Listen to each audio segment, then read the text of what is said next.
we have been discussing design of processor, which is the main component of a complete computer system. Our discussion in the recent few lectures have been focused on increasing the performance, and what we have been attempting to do is to execute as many instructions as possible in as few cycles as possible. So, all this puts a great demand on memory, because we need to fetch in a simple pipeline case one instruction per cycle, and if we go for ILP, then we have to go for multiple instructions to be fetched per cycle. So, that is the requirement of instruction fetching which is put on the memory. At the same time, you also have requirement of data transfer for instruction which access memory, like load and store. So far we have assumed that memory is flat, that means you have simply an array of words, you give an address and you can get the word, or you can give an address and data, you can write the word. But with the given memory technology, if memory is organized in this particular manner, it cannot meet the demands of performance which is placed on it by the processor. So, we need to have a more complex structure which is called memory hierarchy, and that is what we will start discussing today. So, we will quickly look at what memory technologies are available. We do not go into deep of this issue, but just to notice the point that there is variation in cost and speed and sizes, and we will look at memory hierarchy as an attempt to put these different technologies together in same framework. This works on the principle of locality, that is same thing you can access again and again, what you access once gets reused. We will look at impact of this approach on the performance, and we will look at a specific case of hierarchy or specific level of hierarchy called cache organization. For a simple cache organization, we will see how a performance parameter called miss rate varies with some architectural parameters such as block size, and we look at some cache policies which are followed in different systems. So, let us look at a typical ad which you see today for computers. I have picked this up from an online computer store. So, you see a typical configuration which is specified here, and many of the items you note here actually refer to storage of information.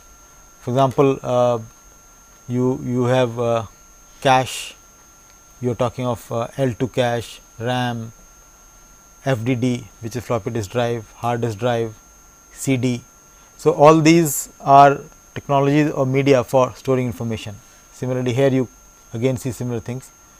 Of course, this part I have added, this part generally does not get advertised. What you see is what is you see processor as just a one component, and other things which are external to that.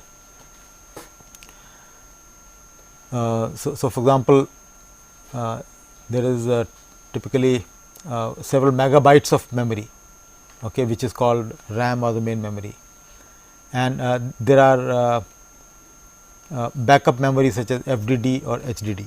Okay. Cache is a faster memory which is typically placed within the CPU chip. Okay.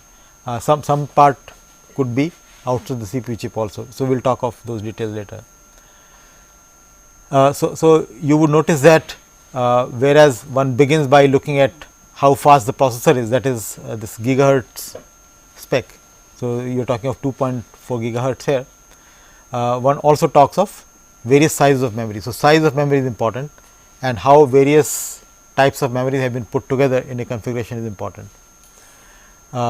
You would notice that I have taken two examples where the price differs substantially, and what is the reason for the price difference.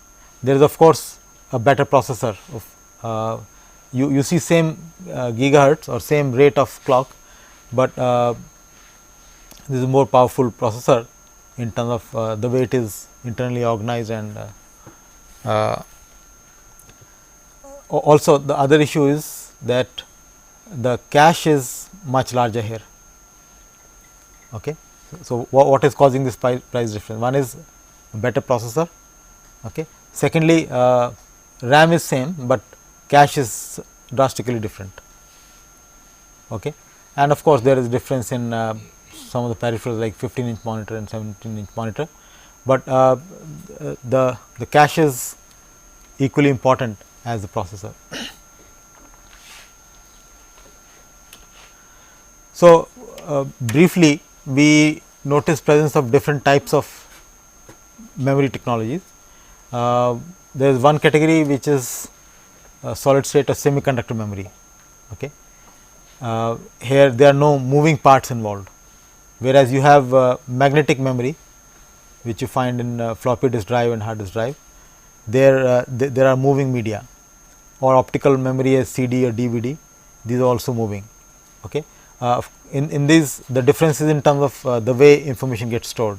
Here information is in magnetic form. Okay. So, let us say on a surface of a storage medium, there are regions which get magnetized with one polarity or the other polarity, and that distinguishes 1 or 0. Similarly, in optical memory, there are regions which could be opaque or transparent, and that makes a difference between 1 and 0. Whereas these are purely electronic, okay, and consequently they are much faster. Okay. Here some movement is involved, which makes things somewhat slower, whereas in semiconductor memory there is no movement involved. It is only that you give an address and you get the data. So, these are comparatively much faster. There is also difference in organization, in the sense that these semiconductor memories are random access, that is, you given an address, it takes same time to get a word.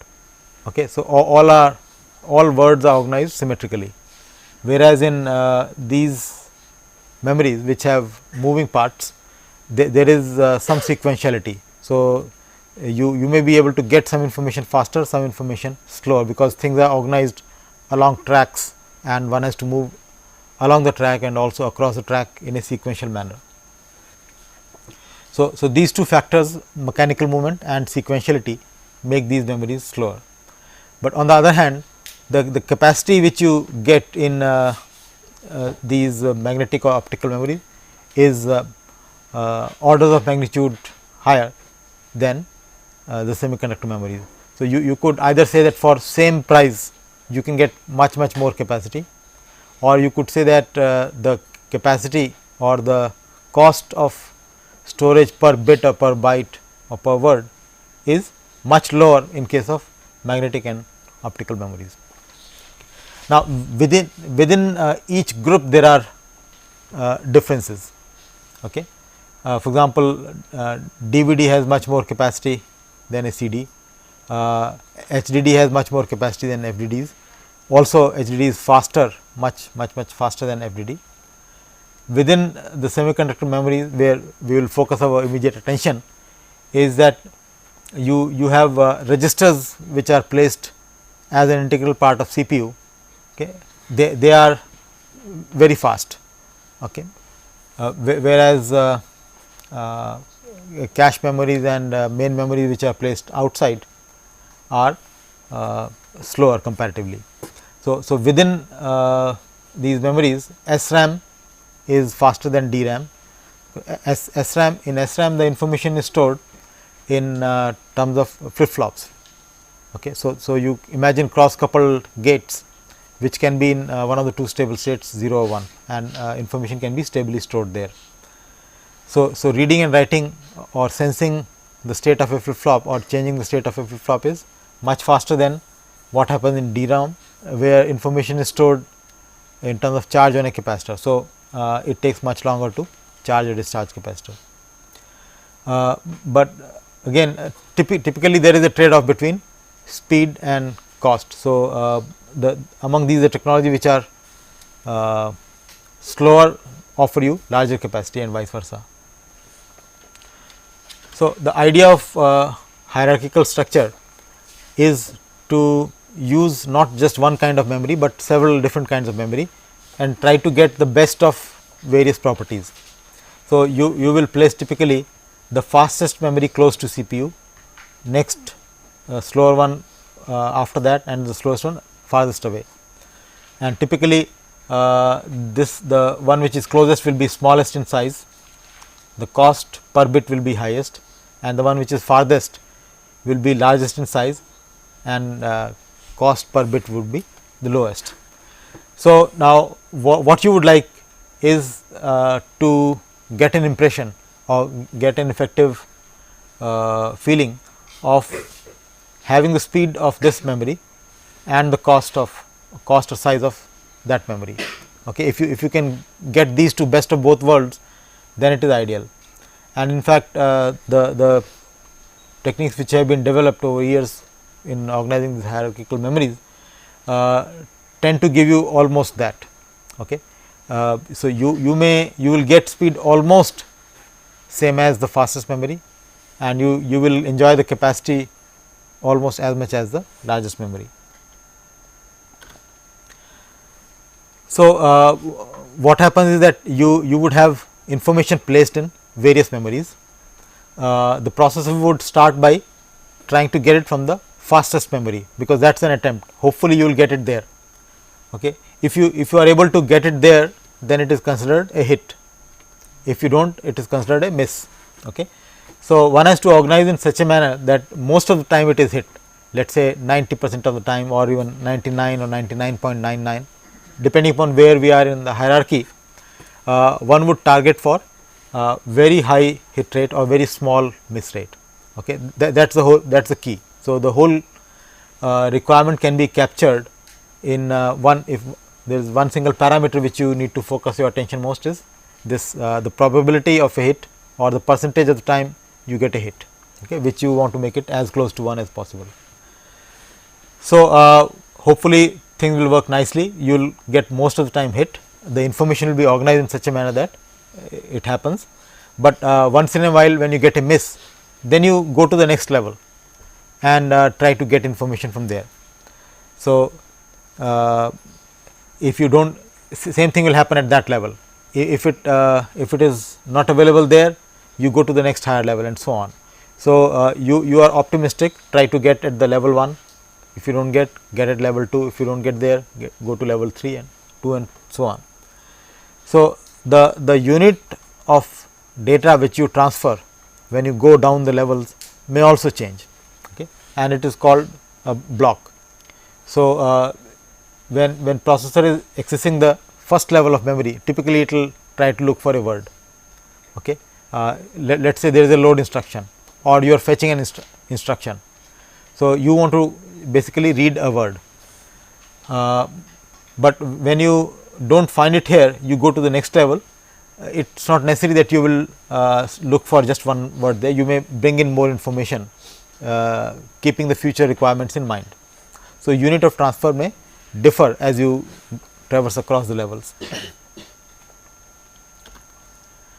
So, this whole thing works on the principle of locality, which means that references to memory are localized in sense of time or the temporal sense, as well as in spatial sense or in terms of space. Temporal locality means that if you have referred to some word, you are likely to refer to it again.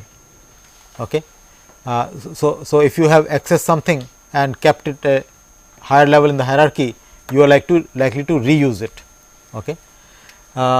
Spatial locality means that if you are accessing a word, you are likely to access other words which are in the region around it. So, address which is close to that is a likely target in the future. A special form of spatial locality is sequential locality. That means, you are accessing neighboring addresses in a very particular way, that is, you are going one after another in a sequence. So, let us look at various levels of hierarchy in a little more analytical way. Suppose you have several levels, let us say n levels, we call them M1, M2 and so on, Mn. The capacity at various levels in terms of bytes or words or whatever units you have is Si. So, S1 will be less than S2, less than S3 and so on.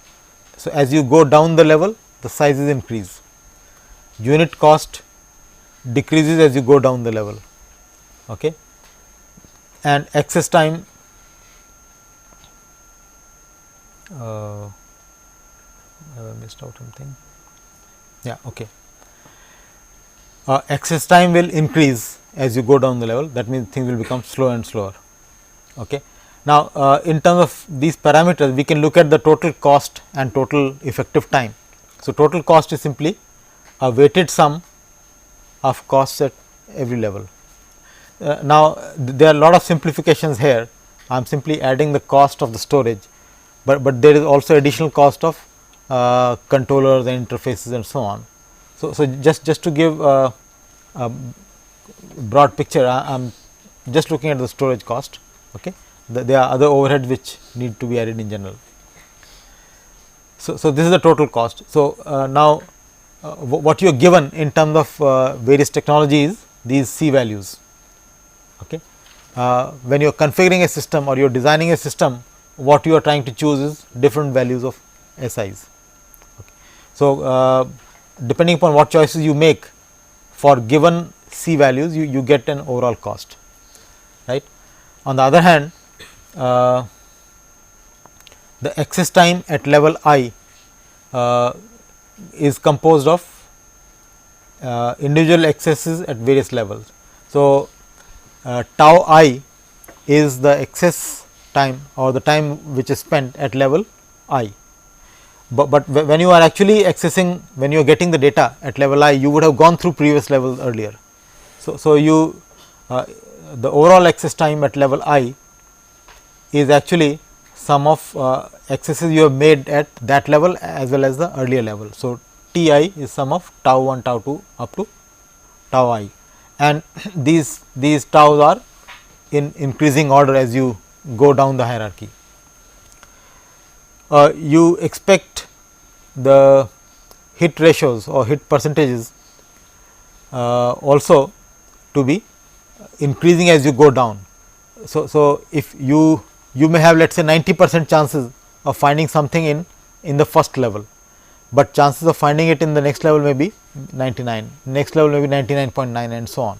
So, as you go down, since the capacities are larger and larger, you are likely to have more and more information there, and you are likely to find them with greater probability. So, and everything must be present at the last level. So, H n, the last one will be 1.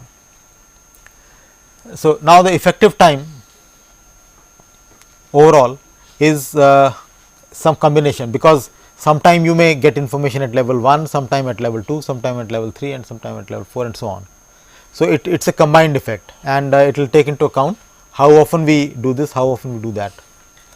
So, T effective is some of these.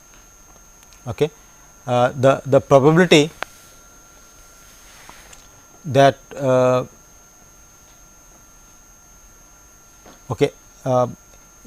you actually get data at level I when you have gone through previous level unsuccessfully. Okay. So, Mi is the probability that there are misses all through before level I. So, if there are misses before level I and hit at level I, then your search terminates at level I and you incur time T I. Okay. So, basically you sum T I values with this as weightage. Okay. So, M 1 H 1 T 1, that means M 1 will be M 1 will be 1 always, and it will M I will decrease as you go down, right. The chances of misses are less and less as you go down. So, this sum is also expressible in this form. You are actually making access to T I. Okay. The T I component gets into play when there is a miss at levels before I. Okay. Whether you are hitting at I or hitting at a level higher than I, sorry, level lower than I. Okay. Higher larger value of I means I will use that to indicate lower level. So, first level is the highest level, second is next lower, and so on. So, if you are going up to level I or beyond, tau I will come into play. Okay. So, a simpler form is that you sum tau I with weightage m I, right. So, either express this way or that way. In fact, you can also express m I in terms of h values, that is m I means that you have misses at all the levels up to I minus 1, right. So, 1 if h 1 is hit probability, 1 minus h 1 is miss probability. So, miss at level 1, miss at level 2, miss at level 3, and so on up to misses all the way up to level I minus 1. So, product of all these is that you have miss at all the levels before I.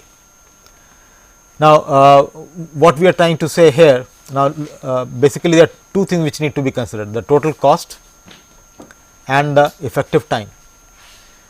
So, what you are choosing is basically S values.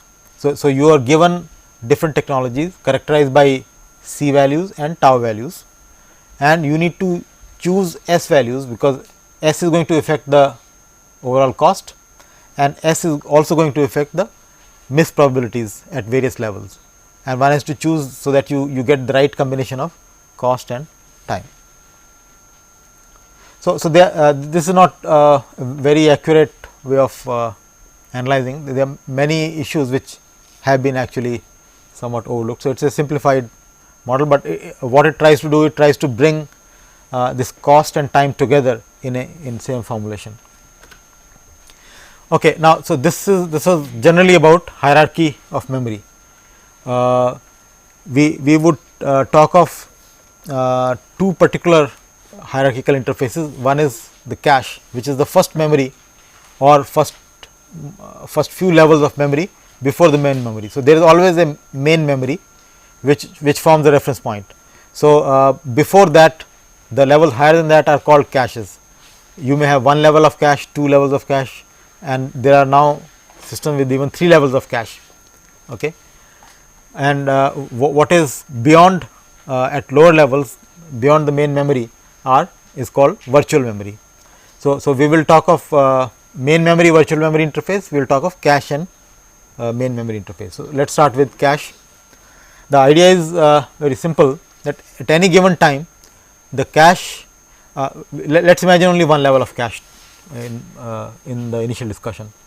So, in the cache you will have some subset of the data and instruction which you have in the main memory, and at any given time you make when you need something from memory, you first make reference to cache. If it is there, you pick up, otherwise you get from the main memory. So, for example, suppose at some point you refer to variable x n or location x n, and cache contains these in different locations. You find x n is not there, you bring it and position it at appropriate point, and then if subsequent references are made to x n, you will find it there. So, there may be a miss initially, and hopefully there will be several hits later on, so that you can get it fast. If every data or every instruction is referred to only once and there are no localities, then of course, you will get the worst of the time, you will get the time same as the slower of the memory. But fortunately that does not happen, because if you look at the program, most of the time program goes sequentially unless there is a branch. So, there is a sequential locality, and the loops bring in temporal locality, because same instructions get executed again and again. Okay. So, in fact, if you have a small loop, the whole loop will eventually sit in the cache, and you will keep on executing all the iterations of the loop from the cache only. Also for data, you have data structures such as arrays and records, where consecutive locations get accessed in some computation. So, now question is what do you place where. Okay, so you have memory, main memory, which is of larger size, cache of smaller size. So which part you place in the cache and where you place in the cache. One simple organization is called direct mapped cache, where given a memory location, there is a fixed place in the cache where it can be kept. Okay. So given a memory address, from that you can find out its location in the cache. So for example, here you have a cache of size 1, 2, 3, 4, 5, 6, 7, 8 words, okay, and you have memory which is 4 times the size, okay, that is 32 words. Just a simple toy example to illustrate the idea. So we can imagine the main memory also to be divided into segments or portions of size which are same as cache. Okay. So let us say you look at the first 8 words of the memory, first quarter of the memory, then you can see a direct correspondence between locations of memory and locations of cache. So since memory is 4 times, you will have 4 such quarters, and you can see that all gray locations of the main memory map to this gray location of the cache, and all orange locations map to this orange location, and so on. So in each quarter, the first location of each quarter maps to first location, and so on. So now that this makes the task very simple. Given a memory address which you are trying to refer to, what you need to do is you need to figure out which location of the cache it is likely to be in, if at all. You go there and check if it exists there, and if it is there, your job is done. Otherwise, you need to do something else. So in terms of the hardware structure, what you do is from the address of memory. Okay, now I am showing this illustration with 1024 words in the cache. Okay, and memory addresses are 32 bit addresses, which means there are 4 gigabytes or 1 giga words of the main memory, right. So last 2 bits are byte number or byte offset within a word. So let us keep that out. The remaining 30 words define one of the 2 raised to power 30 main memory words. The cache here is consisting of 1024 words, which means it can be addressed by 10 bits. So let us say out of these 30 bits, the lower 10 bits will take us to the possible place where word can be found. What we need to know now is whether this is the word we are looking for or not. Okay. So we need to carry some identity with each word in the cache, right. So for example, as in the previous case, if we go to this one, you have 5 bit addresses here and 3 bit addresses there. So out of the 5 bits of the address, the lower 3 can be used to index and reach one point in the cache, but the cache will have to tell which of the quarters this has come from. Okay. The word sitting at the gray position here could be this one or this one or this one or this one. So it needs to carry a 2 bit tag to indicate from which quarter it has come from. Correspondingly, in this picture, the remaining 20 bits will identify one of the million possible words of the main memory which can map to same word in the cache. So therefore, each cache word needs to carry a 20 bit tag which will identify which one of those million things it is holding at the moment, right. So as you see here that this is an overhead. Okay. So rather than just storing 32 bits of data or instruction, we carry additional 20 bits, and I am showing one more bit which is called V bit or valid bit, which will tell whether this entry in the cache is filled up at all or not, because you would start typically with an empty cache. The whole thing is in the main memory, and only as you bring things into the cache, something becomes valid. So you need to distinguish an empty location from one which is filled up with something useful. Now, the process can be looked at as follows, that out of the 30 bits of address, you look at 10 bits, use that to index into one of these entries, take the remaining 20 bits of address and match with the tag here. If the tags match, okay, and valid bit is 1, then you say it is a hit. Okay. Otherwise, you would say if it is not valid, that means it is empty. If it is valid, but tag is not matching, that means that there is a valid entry, but something else is sitting there, and this is not what you want. So, in that case it will be a miss. So, this signal indicates a hit or a miss, and if it is a hit, then here is the data which you can read out. Write process could be similar.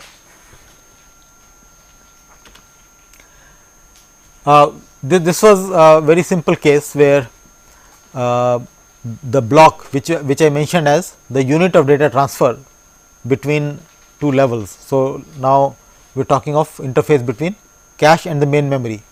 Do we transfer one word at a time, or we transfer more words? So, suppose we look at 4 word blocks.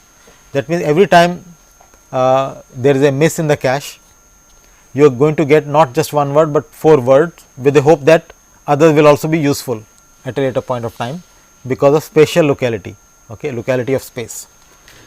So, now same structure I extend horizontally, and in each row you can place not just one word of data, but multiple words of data, and rest of the mechanism is similar, except that now the field size change. Of course, the situation is not quite same. Here I am assuming a larger cache here. There are no, actually there is some inconsistency.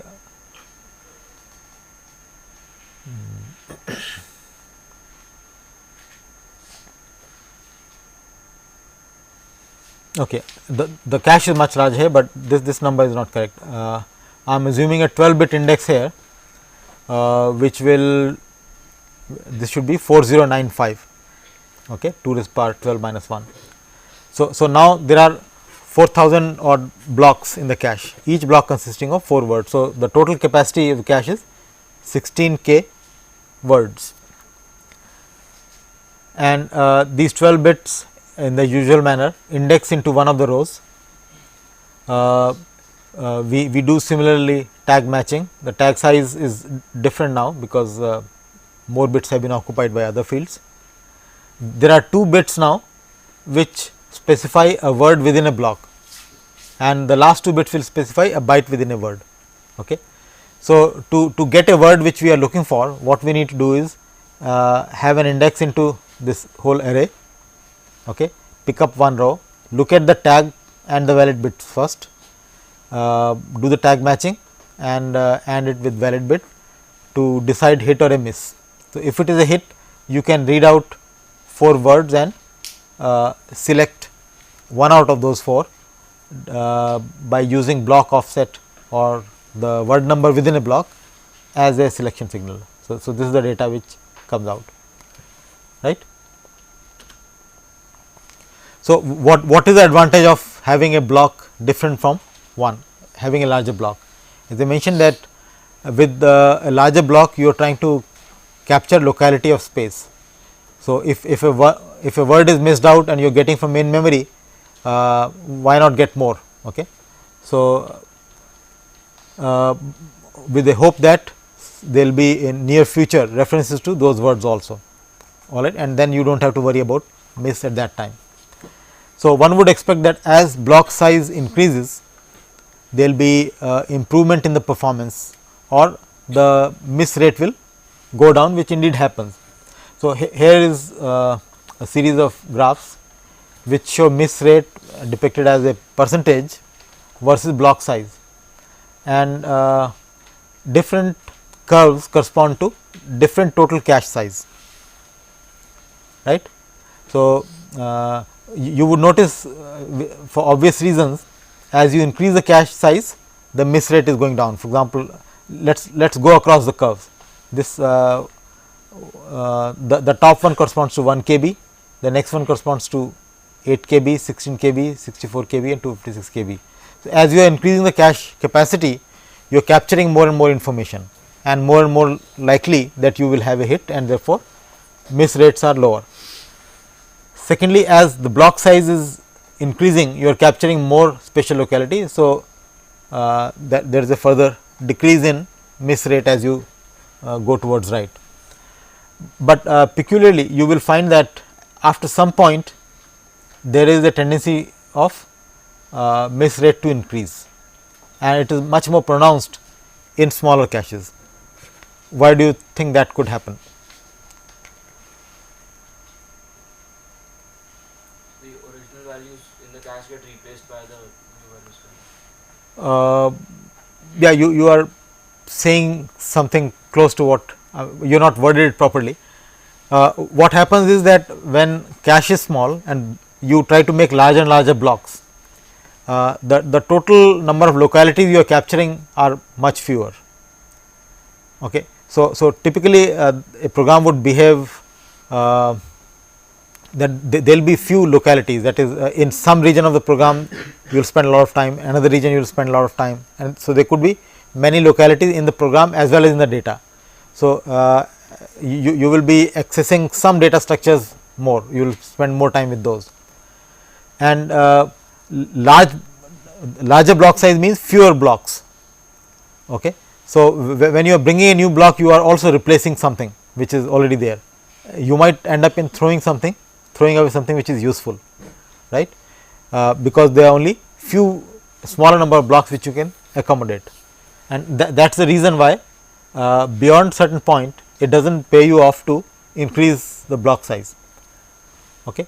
So, how far you can go gainfully also depends upon the cache size. If the caches are large, you can have more block size.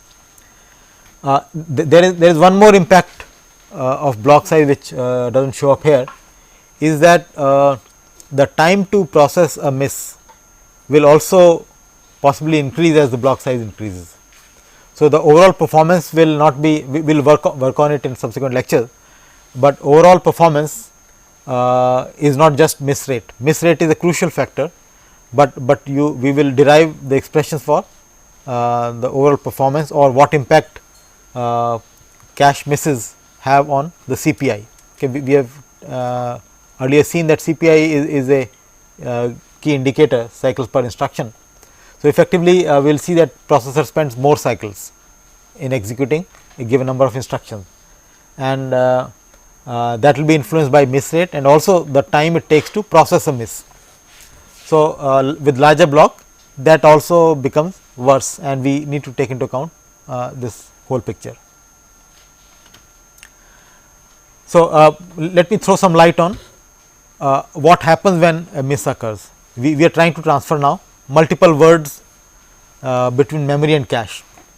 Okay. How it is done? One approach is shown here on the left side, that you have CPU, you have cache, you have memory, and you can have buses of one word width connecting CPU and cache and CPU and cache and memory.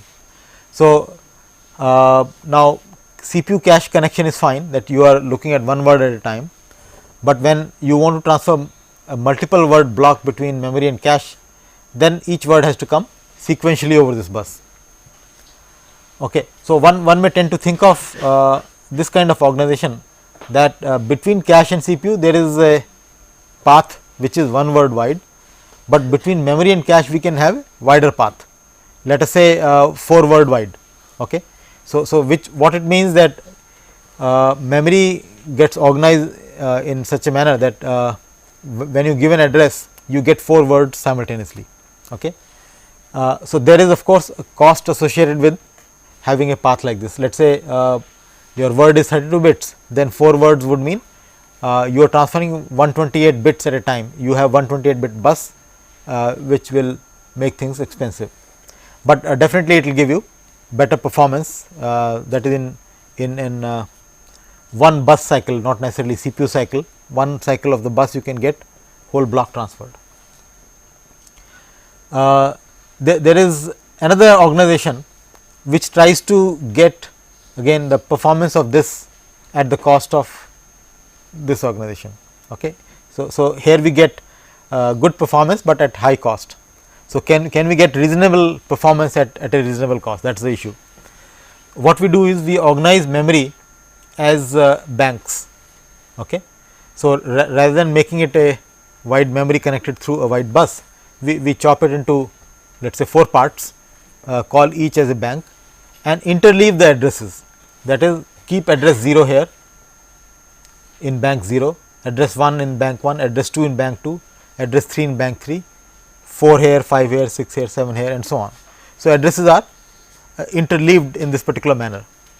And now, each block you are looking for, each forward block is spread across 4 memory banks. So, when an address is sent, the address can be fanned out to all 4. All 4 will respond with the one word each which they have to contribute to the block, but we keep the bus narrow and keep the cost lower.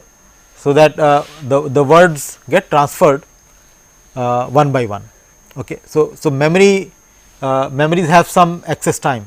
After you give the address, they take some time to get the word. So, that happens in parallel for all the blocks, all the 4 words of the block. Okay.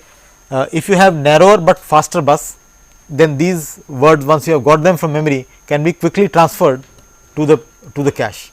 Okay. So, you will get more or less same time as you get here. Of course, there will be additional transfer time. Okay. So, it is not quite as fast as that, but closer to this than that. Okay. And in terms of cost, it may be closer to this than that. So, that is a reasonable arrangement. Now, the organization of cache which we have seen is very rigid in the sense that a given word of memory, a given block of main memory can be placed at a fixed place in the cache.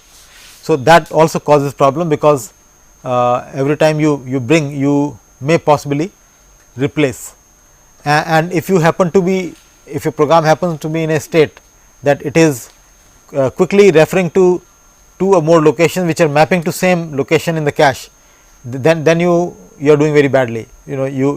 Every time you bring one, you are replacing something useful. So, you need an arrangement where there is some flexibility of placing things wherever you want. So,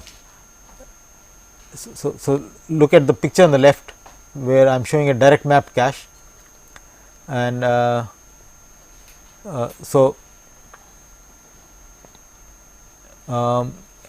a given block can be placed at a given location, and you have to actually rely on tag matching to see whether the right thing is sitting there or not. On the other hand, suppose you want to have full flexibility, okay, then you will take a word and place it anywhere in the cache, but the consequence of that is that you need, when you are looking for this word which you have placed, you do not know where, you need to look at all the possible locations, and you can't do that search sequentially. You need to look at all the locations where the given block can be found in parallel. So, it has to be done using a memory which is called associative memory. So, cache has to be organized as an associative memory, where you will basically supply the tag value and see if it matches anywhere or not. What you do in direct map cache is that you go to a particular place, look at the tag and see if there is a match. Okay, you are not looking around anywhere else. In fully associative match, in fully associative cache, you will take the tag and try to see all the places and see if it matches anywhere. If it matches somewhere, then there is a hit. If it does not match anywhere, there is a miss. Such memory can turn out to be very expensive, because obviously with every word or every block there has to be hardware which will match the tags. Okay, so, those comparators must be there. Again, there is a compromise which tries to form sets out of the whole cache area, and it gives you limited flexibility. What it says is that given a word in the memory, it can be placed anywhere within a set. Okay. So, it gives you limited flexibility. If you make the set size as 1, then this reduces to direct map cache. If on the other hand you make the whole thing as a single set, then you make it in fully associative memory. So, set associative is somewhere a compromise between these two cases. In this picture, we are showing the whole cache divided into 4 sets. What it means is that given data can be anywhere in the cache, anywhere in a particular set. So, suppose this is a set which you have placed in, then you need to look at 2 places, which means that the tag matching needs to be done in a limited context in these 2 places, and if one of them has it, then you have a hit, otherwise there is a miss. Okay, I think time is running out, and I will skip the cache policies and stop here. So, let me summarize what we have discussed today. We looked at memory hierarchy as a means to get best of various types of memory technologies, get speed of one and the cost of other, and this works on the principle of locality. That means, same data or instruction gets referred to again in time or gets referred to with locality of addresses. We have talked of direct mapped cache as a simplest cache organization and seen briefly the possibility of associative cache. We also looked at miss rate variation with block size. We have not yet looked at the policies and types of cache. We will do that in the next lecture. Thank you.